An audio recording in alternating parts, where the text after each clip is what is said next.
Salut mes petits piments, on s'est dit que ce serait cool de vous trouver un petit nom de commu. N'hésitez pas à nous dire dans les coms ce que vous en pensez. Ça m'a fait un pic au cœur quand tu l'as dit. Vraiment, tu sais, comme la tachycardie, mon cœur s'est serré. On va nous faire un arrêt pendant l'épisode.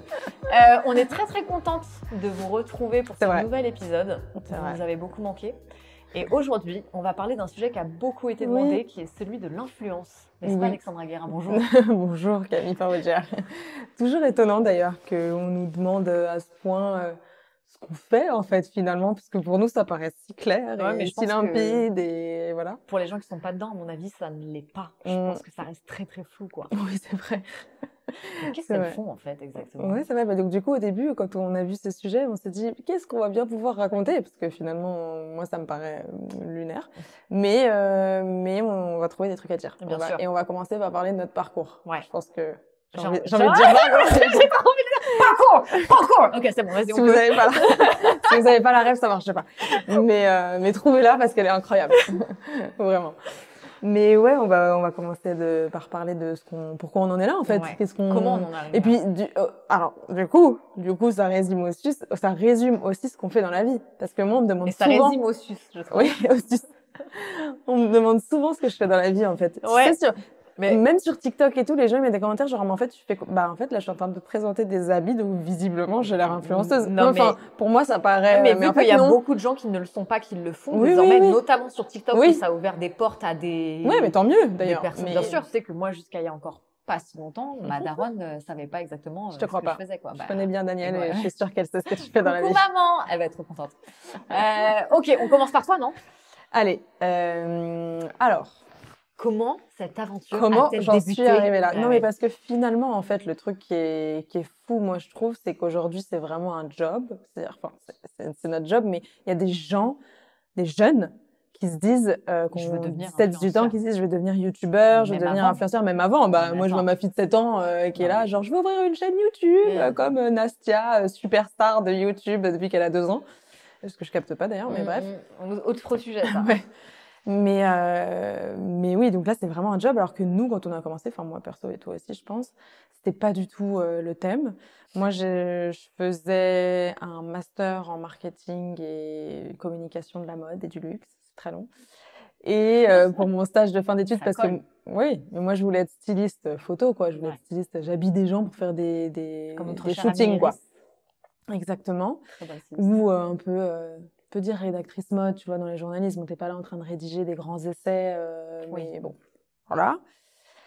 Et du coup, j'avais un stage de fin d'études pour ma dernière année.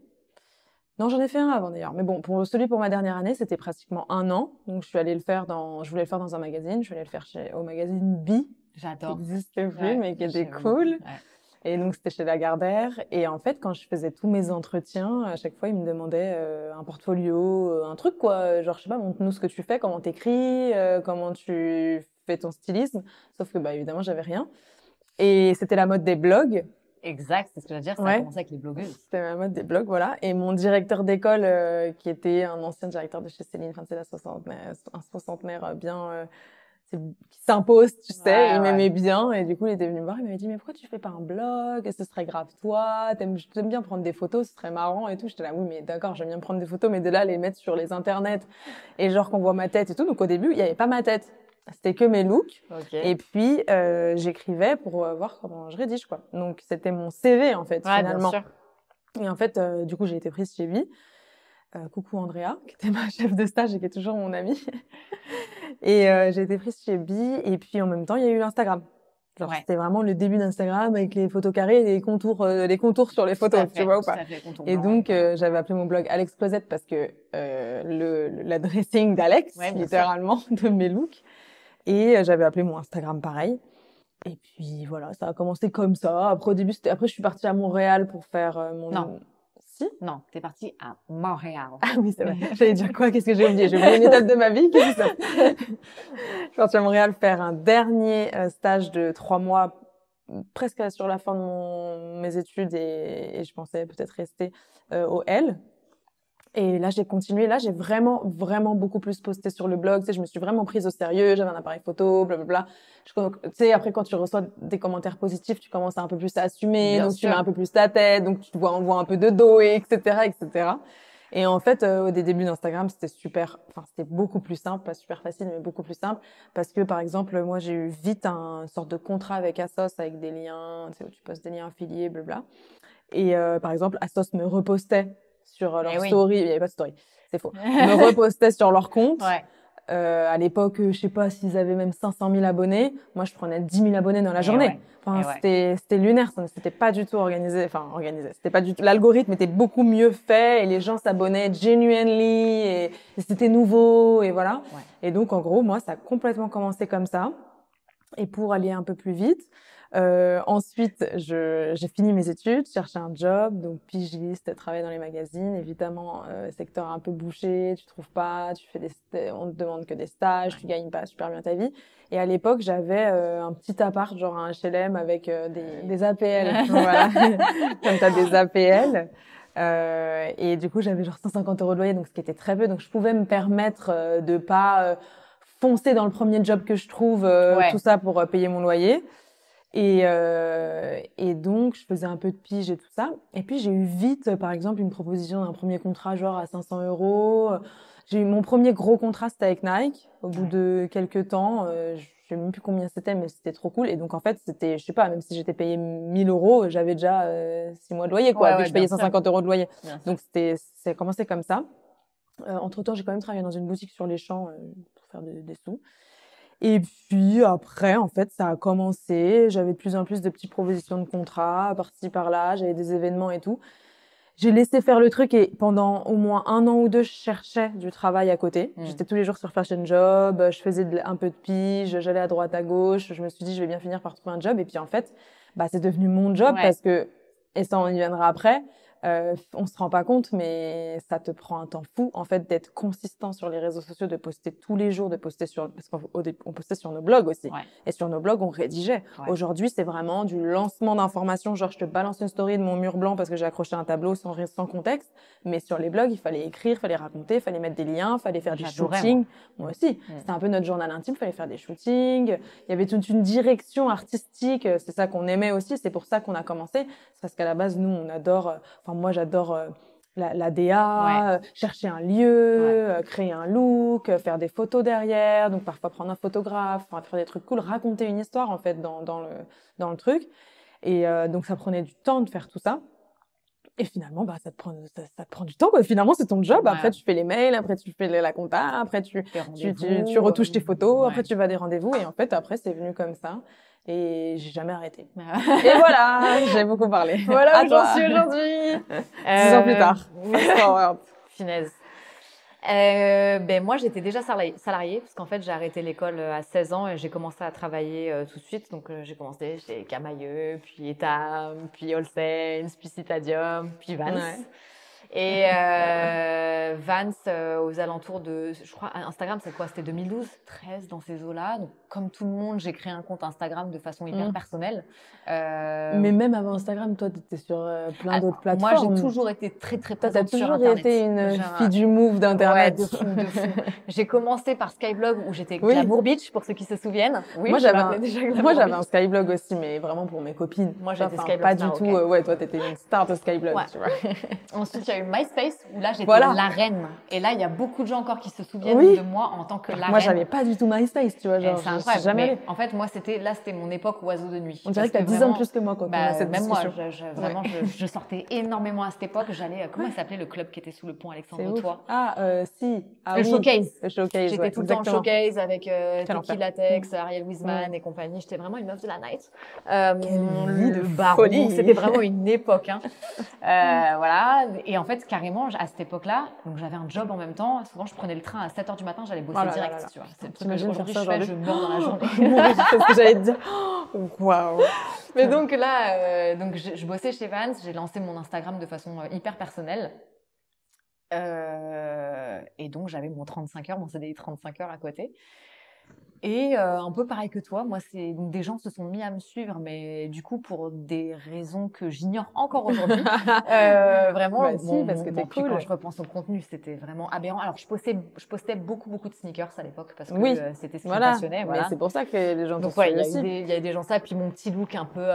tu sais, ouais, moi, on n'en parle pas. T'es passé par beaucoup de phases. Galaxy, franchement, les trucs... On est passé par beaucoup de phases vestimentaires. J'ai eu les bonnets Carhartt de toutes les couleurs et tout, les cheveux jaunes, roses, bleus, bref. Mais les gens t'ont suivi aussi des autres plateformes. Ouais, bien sûr. T'as Twitter aussi, non? Ouais, aussi. Twitter, j'étais depuis 2009. Tu vois. Et c'est là que j'ai connu Agathe, d'ailleurs. 2009, Twitter. Et en fait, donc des gens se sont mis à me suivre et moi, très vite, franchement, je pense que j'avais peut-être même pas 10K, je pense. C'est énorme déjà, c'est énorme pour l'époque. Mais vraiment, je pense que je les avais même pas. C'est Comptoir des Cotonniers, ce qui est très étrange quand tu regardes mon style quand même, qui est venu me chercher. Grave. J'ai adoré l'idée, donc j'avais fait une campagne, je me souviens, pour leur collection Cachemire, je crois, quelque chose comme ça. Donc je me suis retrouvée sur Place Vendôme à faire des photos avec un poncho en cachemire. Mais t'avais pas de blog alors? Je l'ai créé après. Ah d'accord, ok. Je l'ai créé après. Et en fait, donc je me suis rendu compte que j'aimais bien ça. Donc c'était mon premier contrat rémunéré.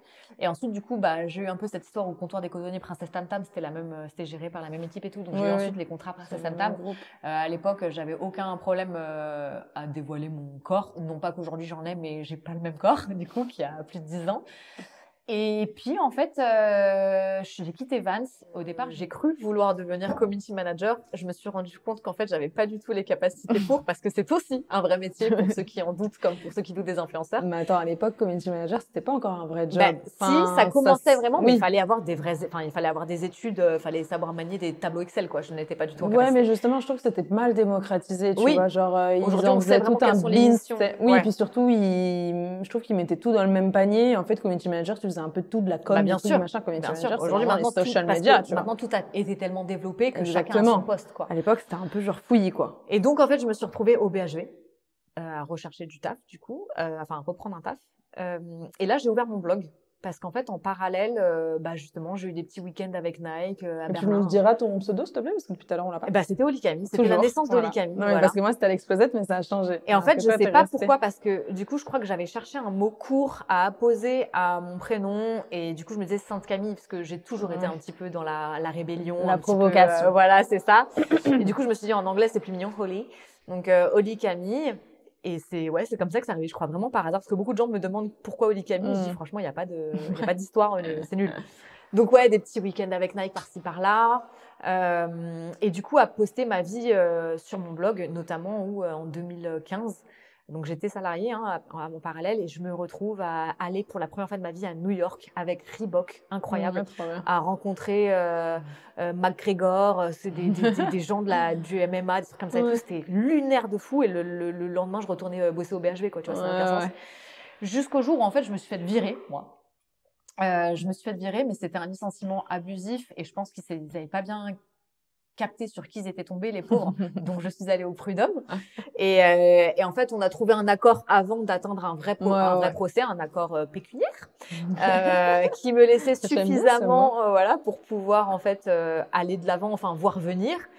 Et du coup, je pointais Pôle emploi tous les mois. Mais en fait, j'ai commencé du coup à avoir des missions de rémunérées en tant qu'influenceuse. Et je complétais avec le Pôle emploi tous les mois. Et en fait, très très vite, peut-être au bout de 4-5 mois, j'ai plus eu besoin de Pôle emploi parce que je recouvrais les... T'avais assez de jobs. Voilà, c'est ça. Contrats, quoi. Donc, alors, il y a eu aussi... Il y a du hasard, il y a eu aussi beaucoup de bonnes rencontres. Je pense notamment à Camille Noolita, où on s'est rencontrés lors d'un séjour pour Fiat et tout à Trouville puis à Ibiza. Et elle avait déjà une communauté très conséquente. On est devenus amis. En fait, ça a tout de suite matché entre nous. Et voilà, évidemment, sa communauté hyper curieuse qui s'est mise à me suivre, ça. Et d'autres personnes qui ont suivi, même Agathe notamment, qui était déjà à l'époque sur Canal et tout, enfin chez Canal. Donc voilà, tout ce beau petit monde et puis comme tu le dis, surtout un algorithme qui était bien plus simple. À l'époque, les gens s'abonnaient beaucoup plus facilement, ton contenu n'était pas dans les abîmes d'Internet. Donc c'était vraiment autre chose. Et puis surtout, c'était l'algorithme, il était chronologique, donc ça c'était sympa, tu vois, genre tu pouvais regarder des trucs. Je me souviens quand j'étais entre 30 et 45K, j'avais du 8000, 9000, 10 000 likes sur mes photos. Aujourd'hui, à 80K, si j'atteins les 2000, c'est une belle journée, quoi, tu vois. Moi, je regarde même pas. Bah, moi, j'ai tout masqué aussi. Je vois pas ceux des autres et je vois plus les miens non plus. Parce que la santé mentale, dont on parlera très prochainement. Est-ce que, du coup, tu en as parlé, il y a beaucoup de gens qui ne comprennent pas je pense que comment fonctionne bien ce que j'allais dire par rapport au contrat. Parce que tu disais, au bout d'un moment, j'ai pu payer mes trucs. Oh, waouh, super. Elle a cassé la table. Super. Parce que tu disais, au bout d'un moment, j'ai pu payer mes trucs grâce à mes jobs et tout, et moi aussi. Et je pense qu'il y a plein de gens, enfin moi, c'est une question qu'on me pose tout le temps, que ce soit dans ma famille, des gens qui n'ont rien à voir avec le milieu d'Internet, ou que ce soit sur Internet carrément. Bien sûr. On nous demande, mais ça marche comment? Comment tu gagnes, vois, comment vous gagnez votre vie, quoi. Et globalement, en gros, pour résumer, c'est les marques qui nous appellent. C'est ça. En gros, bon, après, tu peux démarcher des marques. Si tu le désires, et d'ailleurs je pense que c'est bien de le faire si tu as une idée d'un job, je sais pas s'il y a une marque par exemple que tu utilises tout le temps, que tu adores et que je sais pas, tu as une idée d'un projet, tu peux tout à fait contacter une marque. Et d'ailleurs pour revenir sur un sujet qui est très très actuel, c'est du coup ce qu'on appelle les créateurs de contenu UGC désormais. Ouais, tu vois ce que c'est, où eux ils créent déjà ils créent du contenu. Et ensuite, ils proposent aux marques s'ils veulent utiliser leur contenu, si elles veulent utiliser leur contenu. En fait, ils font le travail des community managers, quoi. Ouais, c'est ça. Parce que si t'es community manager au sein d'une marque, c'est à toi de créer du contenu sur les social media. Mais donc, en gros, là, c'est des gens qui montent pas leur visage ou quoi, ils créent juste du contenu. Même pas. Il y en a aujourd'hui qui sont créateurs de contenu UGC, qui font leur truc comme nous on aurait pu mais le le postent pas sur leur chaîne, quoi. C'est ça que tu veux dire? Bah si, il y en a qui le font aussi, où ils se font et derrière la vidéo est en plus utilisée et la vidéo qui a été postée est déjà rémunérée selon. Mais ça c'est de l'influence classique. Pour moi UGC c'était ceux qui. Oui, il y a ça aussi. Ils ne postent pas sur leur propre chaîne, ils ont même pas forcément parfois de compte. Oui, mais regarde. Mais ils envoient aux marques et les marques elles utilisent ou parfois des produits de beauté, tu sais, ils vont faire un display, ils vont poster. Oui. Vont faire mais il y en a qui sont rémunérés pour des vidéos qui ont déjà été postées. Nous, ça n'arriverait pas, par exemple. Nous, on a déjà fait des stories pour des marques qu'on aime bien, soit des produits qu'on a reçus ou même des produits qu'on a achetés. Après, c'est toute une question de négociation, hein, parce que moi, ça m'arrive qu'il y ait des marques qui me disent, on veut réutiliser ton contenu pour nos 500 plateformes social media. Moi, jamais. C'est rarement arrivé, mais ça peut arriver, c'est pas gratuit, quoi. C'est comme ce que tu viens de dire, c'est, t'as créé un contenu, si tu le réutilises sur tes plateformes. Bon, du coup, on en vient à comment ça marche. On est souvent contacté par les marques. Ou alors on les contacte, mais ce que je disais, c'est que ça, on le fait rarement parce que c'est vrai qu'on n'a pas trop l'habitude de le faire. Ou alors c'est le job des agents, parce que maintenant il y a énormément d'agences et d'agents, d'influenceurs, de managers, ce qu'il n'y avait pas du tout quand nous on a commencé, qui a commencé à exister parce que les gens se sont rendus compte que tu pouvais te faire vachement d'argent sur le dos des influenceurs. Tout à fait. Forcément, pourquoi ne pas devenir leur manager? Il y en a des très bien, attention. Et il y en a des moins bien. Et il y en a beaucoup des moins bien. Vraiment, ça aussi, c'est encore un trou noir d'informations. Mais nous, on n'en a pas. Enfin, moi, j'en ai cette année, pour la première fois, des agents, mais pas en exclusivité. En fait, exclusivité, c'est, par exemple, tout ce que je fais comme travail, je leur reverse une partie de 20, 10, une partie de mon salaire. Et non-exclusivité, c'est-à-dire qu'eux, quand ils trouvent des jobs, ils prennent leur argent. Mais si moi, je trouve des jobs de mon côté, je travaille toute seule.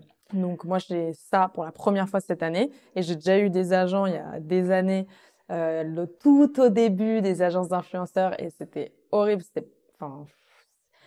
Bref, c'était pas du tout bien, donc je suis jamais restée. Et toi, je sais pas si t'en as déjà eu. Non, j'en ai jamais eu parce qu'en fait, j'ai déjà fait des tests et ça m'a jamais rien apporté. Oui, en fait, je suis tellement niche entre guillemets dans tout que je pense que pour pouvoir être en agence, soit faut être ultra connu de façon à ce que ça puisse toucher vraiment des marques diverses et variées, soit il faut que tu sois plus généraliste, tu vois. Non, mais même pas ça, mais c'est surtout que les agents parfois souvent c'est pour ça qu'elles sont mal perçues, parce qu'ils font pas bien leur taf. Mais donc voilà, en gros les marques nous contactent, elles nous proposent un job, genre par exemple, on va sortir telle nouvelle collection ou tel nouveau produit. Bon, moi, c'est plutôt les habits, toi, ça va plutôt être la beauté. D'ailleurs, on n'a pas parlé de ça dans nos parcours, mais toi, tu dirais, la beauté, par exemple, mais toi, tu serais plus lifestyle, je dirais, où tu peux parler un peu de tout, toutes les choses qui te passionnent, en fait, toutes les choses dont tu as envie de parler. Moi, je me suis un peu plus mise dans la mode et design récemment, design d'intérieur, etc. Et moi, par exemple, une marque qui va me contacter, on sort un nouveau sac. telle date, en octobre, on aimerait faire des campagnes, dont des campagnes influence. Est-ce que tu peux faire un post, un réel, 3 stories, un TikTok, peu importe, on attend d'argent ou alors combien toi tu prends d'argent pour ça, et voilà, en gros c'est comme ça que ça fonctionne. Ouais, en fait on est tout simplement une vitrine, quoi. On est une vitrine, mais la différence avec par exemple une pub qu'on verra à la télé ou dehors, normalement, donc ça aussi c'est encore des dérives de l'influence, mais normalement c'est que c'est personnel. C'est-à-dire que les gens nous suivent parce qu'ils aiment notre monde, la personnalité, notre avis, notre univers, etc. Donc, soit on leur fait découvrir des nouvelles choses parce que ils connaissent pas et puis ils se disent ah ouais j'avoue quand elle le porte ou comme c'est porté ou comme c'est mis c'est cool. Ou alors on choisit des marques qui nous correspondent. Normalement, c'est le thème. T'es pas censé être pour moi dans la mode, t'es pas censé être ce qu'on appelle un influenceur porte-manteau, c'est-à-dire genre tu fais tout, genre tout univers, tout style, machin. Après, il y a des gens qui ont des styles éclectiques aussi. Donc, un jour, ils sont habillés préppy, le lendemain, ils sont habillés bohème, tu vois. Mais moi, par exemple, c'est pas ça. Et toi, pareil. Normalement, on est censé... tous les jours. Non, mais toi, par exemple, pour la beauté. Non, mais toi, par exemple, pour la beauté et tout, tu fais souvent que des trucs véganes. Tu fais pas... je fais pas forcément vegan, mais en tout cas, je fais attention, les compos, les machins. Oui, tu fais beaucoup plus attention à ces trucs-là. Donc, les gens attendent de toi. Oui, exactement. Souvent, ce genre de choses. Donc, voilà comment ça fonctionne globalement. Après, il y a peut-être d'autres petits trucs comme des liens ou des trucs comme ça, mais ça, c'est moins la mode maintenant. Il y a un temps où il y avait vachement la mode des liens. Par exemple, on avait des liens avec des pourcentages et si les gens cliquaient et achetaient derrière, on recevait... Ça se fait toujours, mais déjà avec la mort du blog, parce que disons-le, le blog est mort, vive le blog. Désormais, comme tu l'as dit, tout doit aller très très vite. Et on le voit notamment avec des réseaux comme TikTok où c'est hyper chronophage, où il faut aller très très vite, il faut que tu captes très vite. C'est ça en fait, c'est devenu vraiment du défi et tout. Tu vois, là, il faut que la personne ait envie de rester et tout. Mais du coup, d'ailleurs, TikTok, ils essayent de sortir de ça en mettant des vidéos de 10 minutes, en favorisant les vidéos d'1 minute. Ils ont créé un monstre. Oui, mais ils essayent vraiment de pousser les gens tu vois, à faire des trucs plus longs. Mais c'est vrai que l'affiliation était beaucoup mieux sur le blog parce que elle restait. Tu vois, alors peux mettre tu la mets en story et que c'est 24 heures, tu vois. Et puis surtout, c'est rémunéré au début. Tout au début de l'affiliation, tu peux avoir de très grosses rémunérations. Genre 20% de si les gens cliquent et achètent un truc à 200 €, imagine, c'est 20%, imagine, t'as 200 ventes. C'est gigantesque. Mais maintenant, c'est vraiment 0, quelque chose, tu vois. Donc, faut vraiment avoir, mais il y a des gens qui génèrent, il y a plein de types d'influence en fait. Il y a des gens qui sont vendeurs typiquement. Des influenceurs qui vendent vachement bien ces trucs-là. Et le truc, t'es sûr qu'il est sold out. Par exemple, moi je trouve que je sais pas si tu la connais, Lucie de Baby à tout prix. Oui, moi je connais bien Lucie. Je sais que Lucie, elle transforme vachement bien. Les gens attendent d'elle comment dire, des bonnes affaires, enfin des bons plans, mais pas forcément avec des prix, mais tu vois, je sais pas, comme elle est un peu plus lifestyle, elle va leur montrer des nouveaux trucs qu'elle a découverts et tout, et ça marche vachement bien, surtout avec la partie enfant, maman, etc. Très très gros business ça aussi. Qu'on se le dise que ce soit le couple ou les enfants sur les réseaux sociaux, ça marche très très bien. Mais ça marche vachement bien pour elle, par exemple. Moi, je dirais que je suis plutôt dans la case image. Donc, c'est plus de l'image. Les marques, quand elles m'appellent, c'est plus pour avoir un contenu un peu joli, un peu travaillé, un peu de l'image, mais ils savent pertinemment que, par exemple, moi, je vais pas transformer avec des liens et je vais pas vendre 10 000 parfums derrière. Peut-être que oui, mais on le saura jamais parce que enfin, tu sais, c'est peut-être, quelqu'un a vu, il va chez Sephora, il achète, mais c'est pas de la même manière. T'as plusieurs types d'influence, en l'occurrence. Et d'ailleurs, quand on a commencé aussi, personne ne disait influenceur. Enfin, c'était pas un terme. Tu vois, on disait à la limite blogueur. Tiens, d'ailleurs, parlons-en. Le terme influenceur qui est devenu, qui a toujours une connotation hyper négative. C'est pour ça que je te dis ça. C'est là où je voulais en venir. Avec la télé-réalité. Mais etc. encore aujourd'hui, justement, c'est ça qui est terrible, c'est que, notamment, par exemple, des réseaux comme Facebook, qui majoritairement vont être utilisés par des personnes plus âgées, direct, tu sais que quand le terme influenceur est employé, le lien est fait justement avec ces candidats de télé-réalité qui sont pas forcément les qui sont l'influence l'influence télé-réalité, bien sûr, mais comme on disait tout à l'heure, un peu plus vitrine. Oui, voilà. Que, on est là, on parle un peu de tout, on n'a pas trop utilisé les produits. Aussi, il y a eu beaucoup de dérives, le dropshipping, le machin et tout. Mais tu vois, genre aujourd'hui, c'est ça qui est terrible, c'est que pour certaines générations ou pour certains types de populations qui vont pas s'intéresser comme les plus jeunes à TikTok, ce genre de choses, tu vas dire influenceur, tout de suite le lien va être fait avec Dubaï, bien sûr. Tous ce genre de choses. C'est pour ça qu'on a créé d'autres termes, créateur de contenu, tous ces trucs-là. Moi, ça me dérange pas du tout. Tu sais, souvent, par exemple, quand je rencontre une nouvelle marque ou quand je parle à une marque, parfois il y en a qui des RP ou machin, relations publiques, relations presse. Ils nous disent, OK, tu veux pas que j'utilise le terme influenceur? Est-ce que toi tu dirais plus? Ouais. En fait, je trouve que c'est chiant parce qu'il y a tout ce côté péjoratif qui a été créé, tout ce narratif super négatif. Mais nous, on sait ce qu'on fait, on sait ce qu'on veut, on sait ce qu'on donne aux gens, on sait comment on a commencé, etc. Donc, si ça aide à résumer plus rapidement ce que je fais dans la vie, de dire influenceur aux voisins d'à côté, je vais dire influenceur. Je vais commencer à dire non, mais alors par contre, moi, je suis pas influenceuse. Je fais de la création de contenu, je fais de l'art, de la direction artistique de ma propre vie, finalement. Ah bah là, on y est. Donc, non, mais je suis entièrement d'accord. Moi, je dis influenceuse. Voilà, c'est pas grave en soi. Mais les gens intelligents savent faire la différence. Tu vois, les gens qui sont sur les réseaux, qui ont l'habitude, tu vois, tous nos abonnés, souvent notre génération, qu'on grandit un peu avec nous et tout, ils savent faire la différence. Ils savent très bien que voilà. Et après, on disait tout à l'heure qu'on essaye de pas accepter n'importe quel job, pas accepter n'importe quelle marque, machin et tout, mais il faut quand même aussi qu'on se dise quelque chose, c'est notre job. Bien sûr. Donc, et ça, c'est un truc que je trouve qu'il faut vachement démystifier et qui est pas du tout mis en avant. Les gens, souvent, vont aller vite dans la critique, etc., sur, ah ouais, mais bon, machin. Mais faut qu'on mange aussi. Ouais. Parfois, il y a des jobs qu'on va accepter. On adore la marque, etc., mais peut-être qu'on n'aurait pas fait un TikTok sur ce sujet. Bon, on va quand même faire le TikTok parce qu'on est payé. Mais parce que on travaille, en fait. Genre, c'est-à-dire, moi, j'ai un enfant, il va falloir que, c'est littéralement notre job de tous les jours. Et si on le fait pas, bah, on gagne pas d'argent. Mais non. Comme si toi. Non, mais comme si, quelqu'un qui est employé ne va pas 3-4 jours à son travail, au bout d'un moment, bah, on va lui retirer sur son salaire. Bah, nous, c'est pareil. À un moment donné, on choisit notre job, mais on n'est pas non plus, quand on a commencé, on était beaucoup moins. Donc, on avait beaucoup plus d'offres. Alors, il y avait moins d'argent investi dans l'influence par les entreprises, parce que on y croyait, les marques n'y croyaient pas, ou je sais pas. Mais quand il y en avait, il y avait de l'argent et on n'était pas beaucoup, donc on répartissait assez bien le truc. Maintenant, il y a plus d'argent, mais il y a tellement d'influence. En fait, il y a beaucoup plus d'offres que de demandes, du coup. Voilà, il y a tellement de réseaux sociaux, tellement d'influence. Après, est-ce que je prends 20 influenceurs pour faire 20 influenceurs. Est-ce que je prends 20 influenceurs pour faire cette pub ou est-ce que j'en prends que 2 contre 3 millions? Comment tu vois, voilà, les marques gèrent. Il y a un truc aussi à se dire, c'est qu'on fait partie de la vieille génération. Oui. Nous, on commence à... on avait des blogs. Aujourd'hui, elles ont 17-18 ans. Elles sont déjà à 500 000 sur TikTok. Et tu vois, genre. Oui, et puis quand on a commencé, il y avait aussi des anciennes blogueuses qui aujourd'hui sont encore là. Oui, et parfois certaines ont disparu et font autre chose. Ouais, bien sûr. Et donc, de toute façon, tu sais que c'est type de métier éphémère. Et nous, on sent qu'on arrive. On est sur dans un autre. Pas parce qu'on est mis de côté, parfois parce qu'il y a des nouveaux, mais aussi parce que nous, on en a marre, tu vois.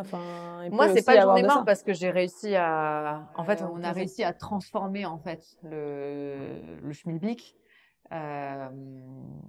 Mais moi, c'est vrai que j'aimerais aujourd'hui continuer à le faire, tu vois, et bosser plus d'ailleurs. Mais j'ai bien conscience que soit ce que je propose ou alors comment dire ma position par rapport à d'autres influenceurs qui sont aujourd'hui très présents. Je sais très bien que voilà, je suis pas un premier choix, quoi, tu vois. Mais c'est parce que ce qui est dur, c'est de comme tu disais par rapport à TikTok, de transformer parce que nous, comme on travaillait avant, c'était juste nous. Tu vois, genre on donnait notre personnalité, ça plaisait, les gens nous suivaient, l'algorithme était un peu plus simple. On n'avait pas besoin. Aujourd'hui, il y a tellement de monde, il y a tellement de réseaux sociaux, il y a tellement d'informations, c'est tellement intense que pour accrocher l'audience que tu disais tout à l'heure, il faut soit vie privée, soit direct accroché avec des comment tu dis des catchphrases, des trucs machin. Et en fait, il faut s'adapter aux nouveaux réseaux, aux nouveaux trucs. Et toi, c'est ce que tu fais pas. Mais moi, je le fais, mais j'essaye tant bien que mal, tu vois, de faire des trucs. Mais je trouve pas non plus que je le fais super bien, mais parce que c'est pas nous. C'est pas notre génération, c'est pas notre façon de faire, c'est pas notre façon de communiquer. En plus, c'est hyper dur pour nous d'aller dans ce truc-là, tu vois. Donc, c'est juste ce switch. C'est pas forcément qu'on vieillit, parce que je pense qu'on a aussi une audience. Je pense que sur TikTok, il y a des gens de notre âge et qui s'intéressent à, tu vois, tout ce qu'on raconte là, la rupture dans la trentaine, machin. C'est des trucs que tu pourrais par exemple aussi faire des TikTok là-dessus et tout ça. Mais c'est juste qu'il y a une façon de communiquer sur TikTok qui est très précise. ce truc d'accrocher là, d'en faire des caisses, machin et tout. Moi, par exemple, j'ai eu vachement de mal. Là, en ce moment, mes TikTok, ils marchent un peu mieux parce que j'ai mis mon mec ou parce que j'ai mis ma fille un peu plus. Donc déjà, ça, c'est hyper agaçant parce que ça te montre qu'il faut vie privée et qu'il faut intégrer d'autres gens que toi pour que les gens s'intéressent. Ouais. Alors, c'est-à-dire que moi, je suis pas suffisante. Et puis, j'ai ajouté des micros. Et puis, genre, je vais parler un peu plus fort. Mais si je reste moi-même, genre en mode vraiment, je suis calme et je te dis juste, ah, voilà mon look. Bah, ça va pas marcher. Ouais. Et parce que TikTok, ce qu'ils veulent, c'est qu'il faut aller, quoi, tu vois. Ouais. Ça, c'est dur à faire pour nous. C'est dur à faire parce que nous, on est vachement restés dans l'image aussi. Bah ouais. Tu vois. Ouais. C'est une autre façon de communiquer, quoi. Ah ouais, non, c'est sûr. C'est sûr. Il y a beaucoup de gens aussi qui se posent la question de savoir à quoi ressemble notre quotidien, nos tâches quotidiennes. Est-ce qu'on a une journée type? Ouais. C'est une question qui est difficile, moi, je trouve d'ailleurs, parce que justement, par rapport à l'influence négative, je pense qu'il y a plein de gens qui imaginent qu'on fait pas grand-chose. Mais ça dit, c'est quand même un vrai travail. Désolée de vous décevoir. Ouais, c'est clair. Mais moi, mes journées types, surtout par rapport à moi, on me demande un peu plus depuis que j'ai Tiwa, comment je gère, parce qu'en fait, c'est un peu c'est carrément de l'auto-entrepreneuriat. Enfin, t'es ton propre patron, etc. Donc, que ce soit de l'influence ou autre chose, tu gères ton temps comme tu veux. Et comme tu peux. Comme tu peux, ouais. Moi, je trouve que c'est difficile de donner une journée type parce qu'elles sont toutes un peu différentes.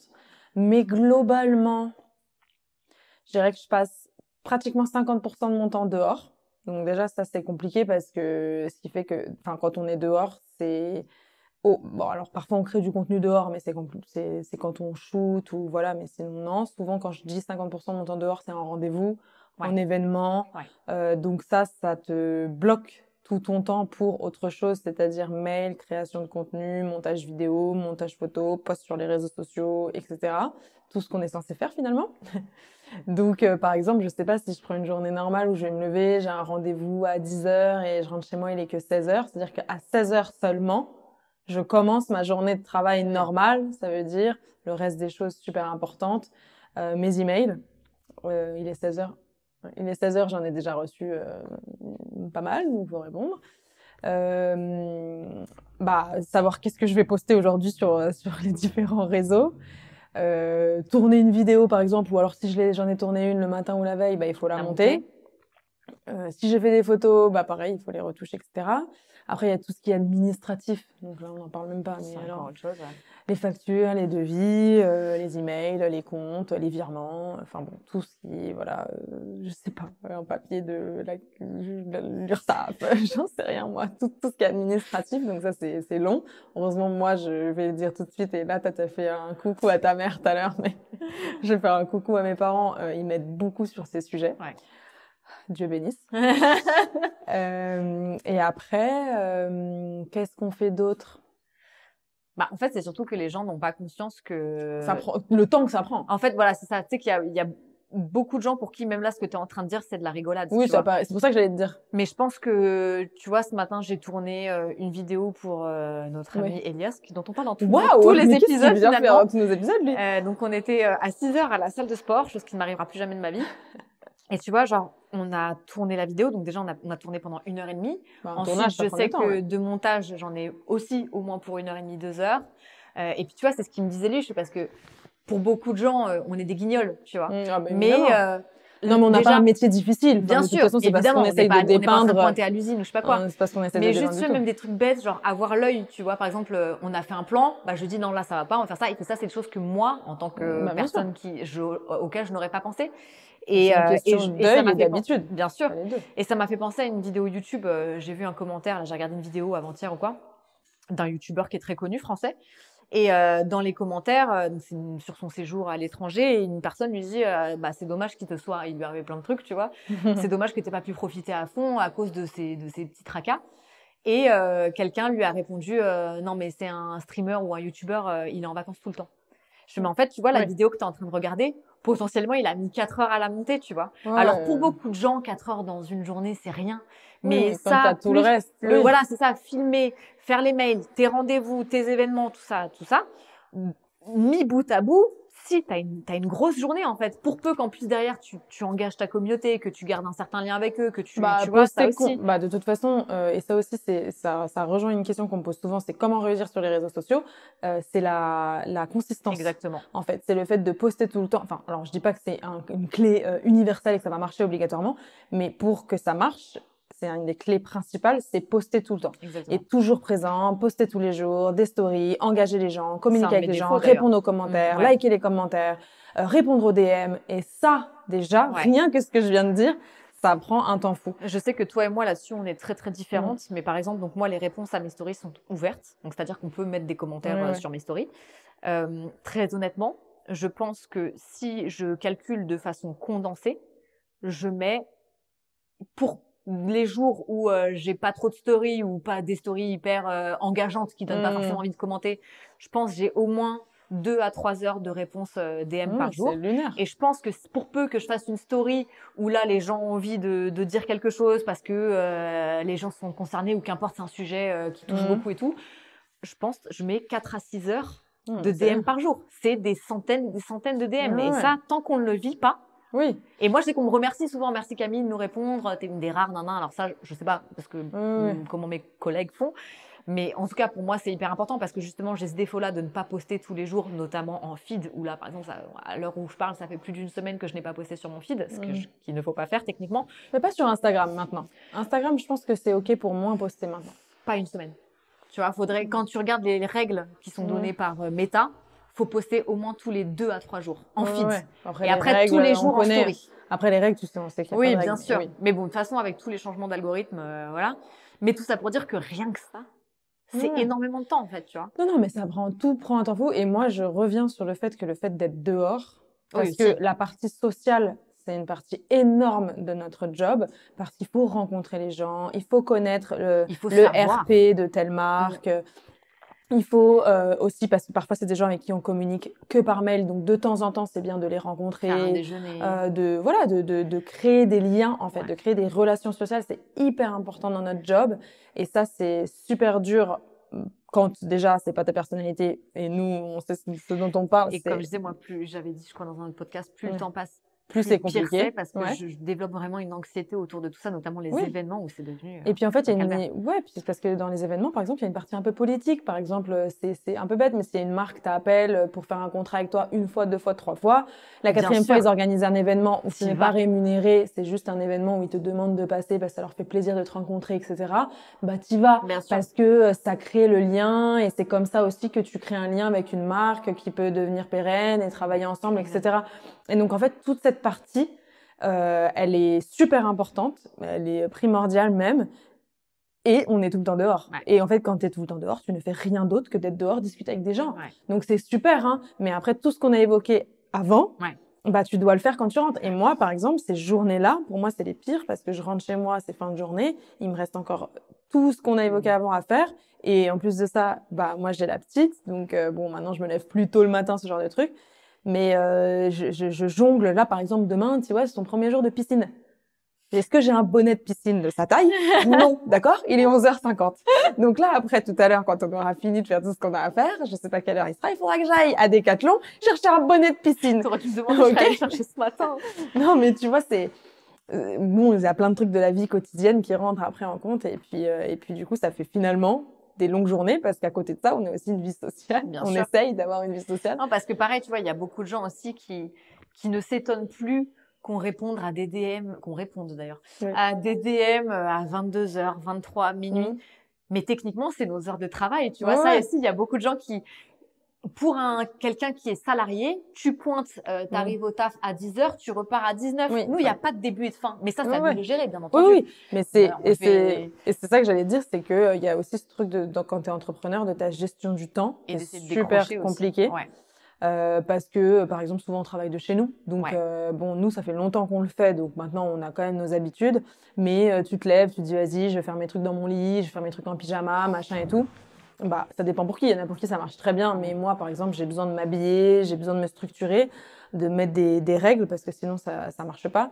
Ouais. Et puis, moi, je vais avoir tendance, c'est très récent, je trouve. Alors, je suis pas du tout de diagnostic ou quoi, mais je vais dans tous les sens. Coucou genre, parfois, les TDAH! Ouais. moi, je pense pas que c'est mon cas, mais juste, je commence un truc, j'arrête, je fais autre chose. Après, je me dis, putain, j'ai pas fini mon premier truc. C'est un peu dans tous les sens. Et ça, c'est super mauvais. Je pense que si on se fait diagnostiquer toutes les deux, de toute façon, il y a forcément un truc qui sort. Oui, mais moi, je pense que c'est ça. Je pense que c'est notre téléphone aussi. Et c'est ce que tu disais tout à l'heure, c'est le fait aussi de décrocher. Oui. C'est super dur parce que... Même en vacances. Bah, parce que j'allais dire, qu'Internet ne s'arrête pas. En fait, les gens, encore une fois, je vais prendre l'exemple du salarié parce qu'on l'a été toutes les deux et que voilà, quand tu es en vacances, bah, tu n'as pas ton lien avec ton travail parce que ça y est, c'est fini. Alors que nous, justement, c'est le moment de faire encore plus de contenu parce qu'on n'est pas dans notre environnement habituel. Parce puis on a d'autres idées, exactement. Et puis surtout parce qu'Internet ne s'arrête pas parce que, en fait, Instagram ne prend pas de pause parce que toi, tu as décidé de partir en vacances. Et ça marche pas. Alors, il y en a qui le font. Il y en a qui coupent pendant 1 mois ou 2 l'été et tout. Mais et du coup voilà, faut que tu sois sûr de ta communauté et c'est que tu as vraiment des gens où tu sais qu'ils vont répondre présent quand tu reviens. Il y en a d'autres où tu reviens et tout le monde s'en tape. En fait, déjà personne n'a vu que tu étais parti. Désolé de pas être trop présent, on n'a pas vu en fait. Ça dépend quel type de communauté tu as créé, mais je trouve d'ailleurs que c'est ça la différence entre nous et la nouvelle génération. Pour moi, peut-être que ça va évoluer, mais j'ai l'impression que nous on a créé, même si elles sont plus petites, des communautés plus bien sûr engagées avec nos vies parce qu'aussi ils ont grandi avec nous, etc. Puis c'est des gens qui vont s'identifier un peu à ce qu'on fait. Et la nouvelle génération, bah, comme on consomme, comme on disait tout à l'heure, beaucoup plus vite, beaucoup plus intensément, TikTok, machin et tout, c'est pas forcément des gens qui s'attachent aux gens et il y en a quand même, j'exagère. Mais je trouve que c'est différent. Ouais, je suis d'accord. Mais du coup, voilà, c'est une question de génération aussi. Voilà la gestion de nos quotidiens, c'était long. Donc c'est un peu laborieux. On fait un peu c'est pas laborieux, mais c'est genre, c'est tout le temps différent. Ouais. Mais globalement, très diversifié. Ouais. On fait un peu de tout le temps, quoi. Voilà, c'est ça en fait la fin de ce truc-là, c'est qu'est-ce que vous faites dans la vie? Bon, on peut tout le temps, vraiment, c'est notre quotidien de personnes âgées sur les réseaux sociaux finalement. Oui, donc ça c'était notre quotidien, je reprends ta blague, notre quotidien de personnes âgées sur les réseaux sociaux. Mais je pense qu'on sait, toi et moi, enfin toi justement, je sais pas, mais moi je sais que j'ai envie de faire autre chose, mais depuis le début je le sais, enfin fondamentalement, pour moi, influenceur, c'est pas un job que tu fais jusqu'à tes 55 ans. Enfin, moi, j'ai pas envie, d'ailleurs, Snapchat revient à la mode et je vais le prendre comme exemple. J'ai pas envie d'être sur Snapchat à 50 ans, tu vois. C'est pas... Et puis, pas parce que j'ai pas envie, parce que je trouve ça nul ou ridicule, parce que d'ailleurs, il y a une influenceuse, moi, mode, qu'elle a 70 ou 80 ans que je suis, qui est trop cool, qui fait que des looks, c'est trop sympa. Mais c'est pas ça que t'as envie. Oui, c'est juste pas ce que j'ai envie et surtout en rapport à la santé mentale, parce qu'on disait tout à l'heure que c'est très, très, très intense, que c'est quotidien, que c'est tout le temps, blablabla. Et moi, je sens que j'ai besoin de me détacher des réseaux sociaux. Je sens que j'arrive à mon terme de ce que j'ai envie de faire. J'ai toujours envie de partager avec les gens. Genre, j'ai pas du tout envie de genre juste fermer mon compte et faire carrément autre chose, mais j'ai envie de partager avec les gens ou par exemple faire des contrats genre 1 fois tous les 3 mois parce que ça marche super bien, c'est une marque que j'adore, ça me fait vraiment plaisir de le faire, mais j'ai pas du tout envie que ce soit mon revenu et mon métier principal. Et ça fait longtemps que je pense comme ça. Et comme on disait tout à l'heure, moi j'adore le design, donc là j'essaie de faire ma reconversion professionnelle vers le design d'intérieur.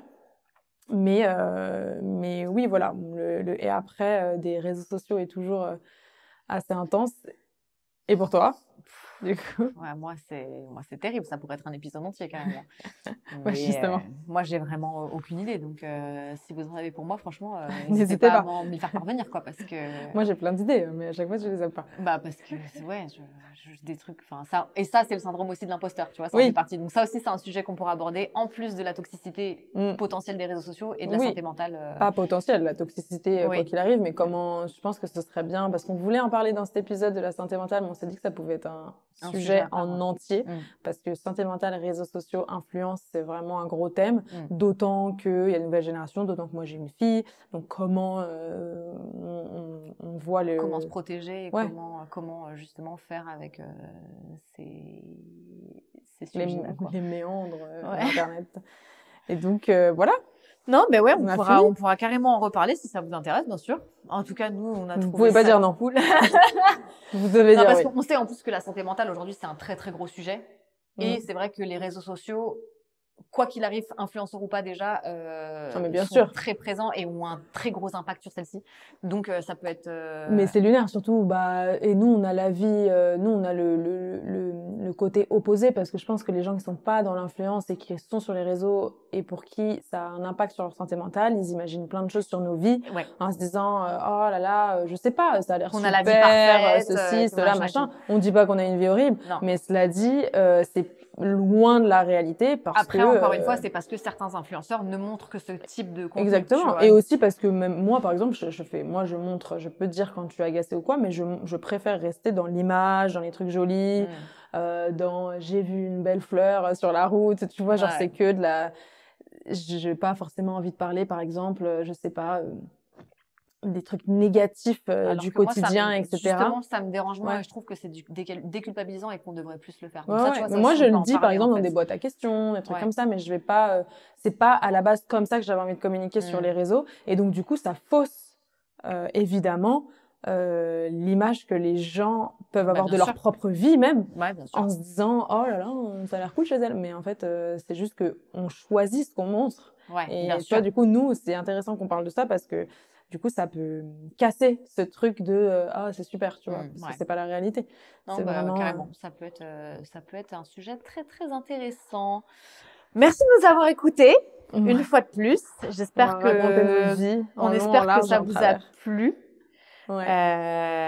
Et que ça a potentiellement donné des réponses à vos questions. Oui, puis n'hésitez pas à réagir en posant d'autres questions parce que comme ça on pourra en parler. Exactement, carrément. Et puis écoutez, à très très vite sur le podcast Piquante. Pourquoi à chaque fois tu le dis avec un Parce qu'il faut qu'on fasse faire de la radio. C'était Piquante, le podcast de Camille et Alex, qui est produit et réalisé par Benjamin Septem-Ours.